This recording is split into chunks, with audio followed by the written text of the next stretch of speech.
Today's video was recorded at the Copus Massacre Monument located in Mifflin Township on a small dirt road off of Ohio State Route 603 just east of Mansfield. It was erected to honor James Copus and his family and neighbors who were attacked and killed by American Indians in 1812. I took this photograph on the left during the fall of 2019. The picture on the right, which I also took in 2019, is the sign pointing to the dirt road, which can easily be missed if you're not watching closely for it, as Samantha, Kayla, and I experienced firsthand during the fall of 2021 when I drove right past it.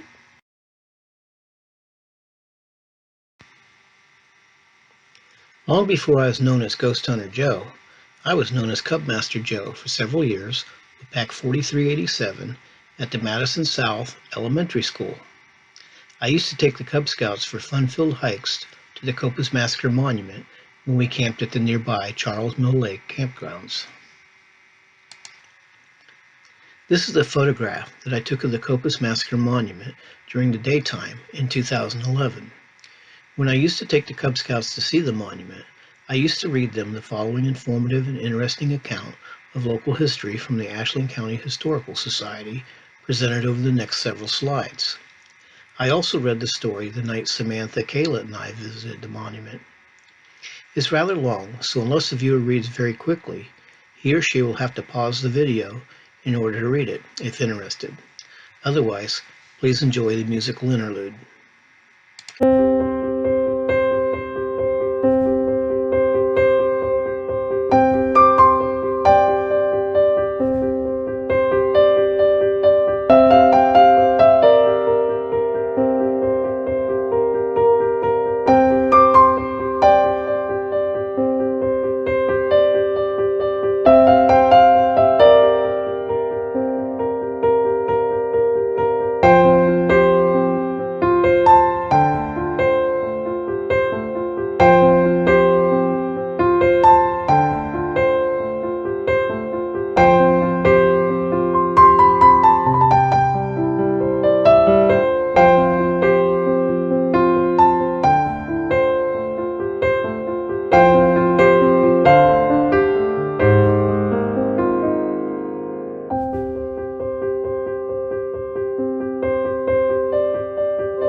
This is the photograph that I found on the internet several years ago.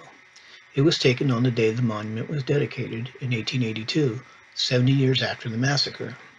Sarah Copus, who was 83 years old at the time, is in the picture, but I'm not sure if she's the older woman standing on the left behind two children and a dog, or if she's the older woman standing on the far right.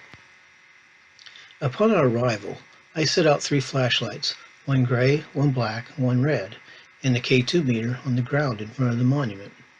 Over the past few years, we've had a lot of success getting spirits to turn flashlights on and off, including at the Copus Massacre Monument. And the K2 meter detects electromagnetic fields, which some say is the presence of spirits. Samantha also laid her iPhone with its necrophonic spirit box app on the ground in front of the monument. The necrophonic spirit box is a relatively inexpensive app one can purchase for their cell phone. When Samantha purchased hers and started experimenting with it at her home, she got some interesting results and told me about them. I told my friend Dustin, who happened to be visiting at my house, and he looked it up on his phone and also purchased it. We asked what his name was, and it answered Dusty, which is a nickname that only I call him. We asked what my name was, and it answered Joe. When we asked it what was Dustin's last name, it correctly answered. We then asked what his middle name was, which I didn't even know, and it correctly answered. My dog Brutus was in the room with us and taking an unusual interest in the app and watching Dustin. We asked the necrophonic app what his name was, and it answered Dog. Now, let's watch Samantha using the dowsing rods and asking the spirits at my request if they heard my story and if it was accurate, when Samantha and Kayla both heard the spirit box say my name.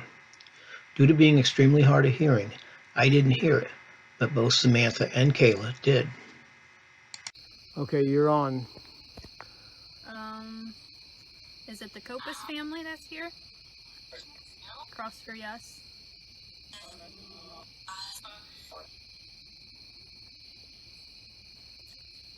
How many people were in his family? I don't remember. Ask him if my story. Ask him if he listened to my story. Did you listen to Joe's story? Ask him if I was correct. Was Joe correct? For the most part.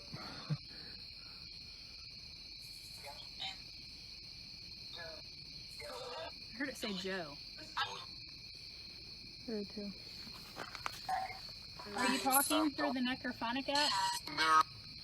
Did you say Joe? Say it again.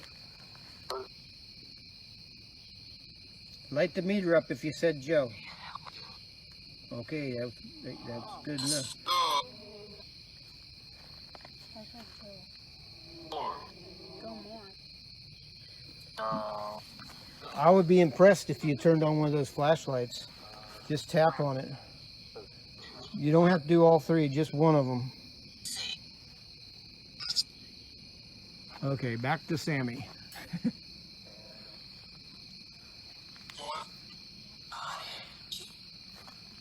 Can you shine a flashlight in there? I'm so That's sorry.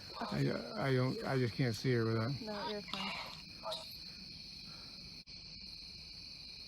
Do you get a lot of visitors? Cross if you get a lot of visitors.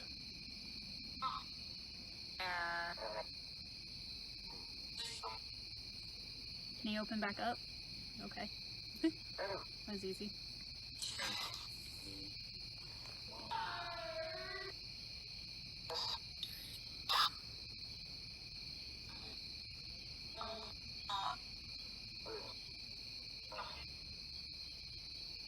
Alright, I don't know. In the following clip, I'm using the dowsing rods while Kayla records. Prior to her starting to record, we get asked how many spirits were with us, and we're informed that there were 9. As the clip starts, I'm asking if there are any Indians or white people. The rods cross for white people, and again, that all 9 were white. When my wife Kim listened to the clip, she noticed that when I asked if any were Indians, 3 different voices, 2 females and a male, on the necrophonic app answered 5 when I asked how many, if any, were Indian. Samantha, Kayla, and I did not hear this at the time, but when I re-listened to the video with the volume turned all the way up, I can hear 3 voices say 5, referring to the number of Indians, despite the rods crossing for no Indians. American Indians, or Native Americans. Okay, cross if they're You Indians. might not like me. Cross if they're Indians. Okay, cross if they're white people.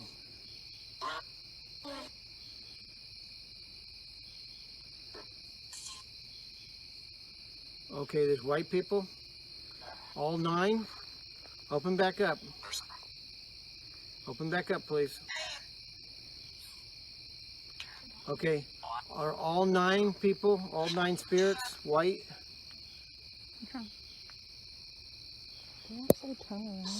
Are all 9 spirits white people? Okay, thank you. Okay, open back up. Are any of them, are any of the spirits Indians? 1 or more? No Indians. Okay. Cross if there's no Indians. Okay, thank you. Okay, thank you. Anybody? I previously mentioned that we've had a lot of success with getting spirits to turn flashlights on and off. In fact, last summer I published an entire video about this titled Spiritual Flashlights. On this particular night, though we couldn't get the spirits to turn any of the flashlights on, it would appear that they are willing to knock them over. Watch the next 2 clips closely, as the flashlights seem to be knocked over when no one touched or was anywhere near them. Also, on the first video, Samantha asked if anyone else can see an orb leaving the flashlight after it gets knocked over. Can you light the meter up if James is here? What did that tell you? Can you light the meter up if James is here? What did that tell you?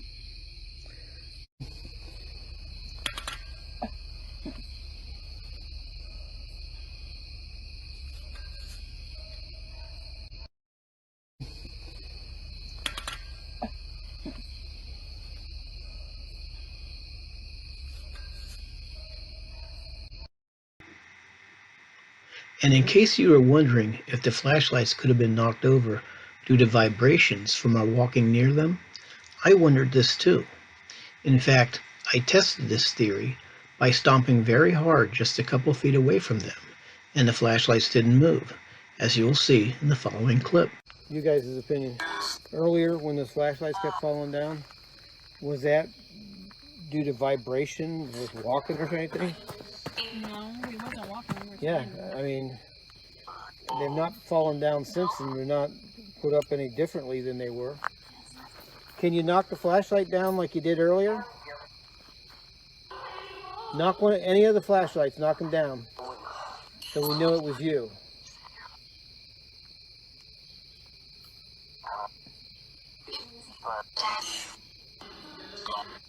I heard old man. I wonder who he's talking about. I don't know, but I heard old man. I'm only 61. Now, before anyone starts to think that the spirit Samantha heard communicating through the necrophonic spirit box may have been getting fresh, let me point out that earlier in the evening, I had jokingly referred to myself as an old man who was losing his faculties for having missed the turnoff to the tiny dirt road that the Copus Massacre monument is on due to not seeing the sign. I must admit, it is funny how a spirit could have remembered me saying that and bring it up later. Are you happy we came to visit you?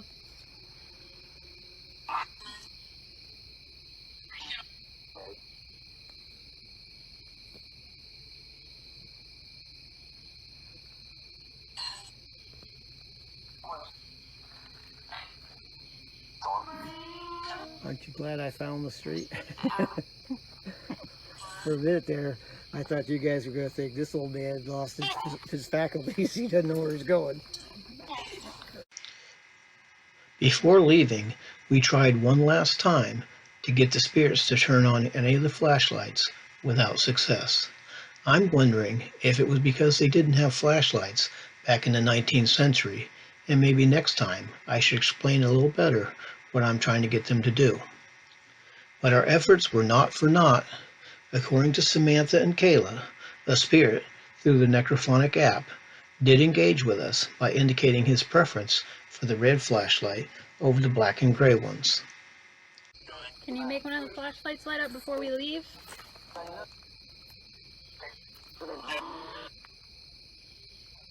You know, I've not had luck with the flashlights all year. Last year, I got the flashlights to turn on at the drop of a hat. This year, no matter where we go, I've not been able to get them lights to come on. Be the first. One. One? Only one. What color do you like? You like red, black, or gray? I heard red too. You like the red?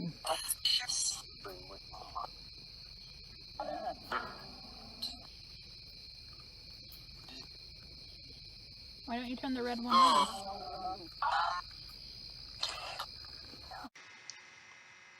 Samantha did inform me that she had the digital recorder running during our entire visit at the Copus Massacre Monument and captured a whole bunch of EVPs, which will be featured in my next video. Stay tuned.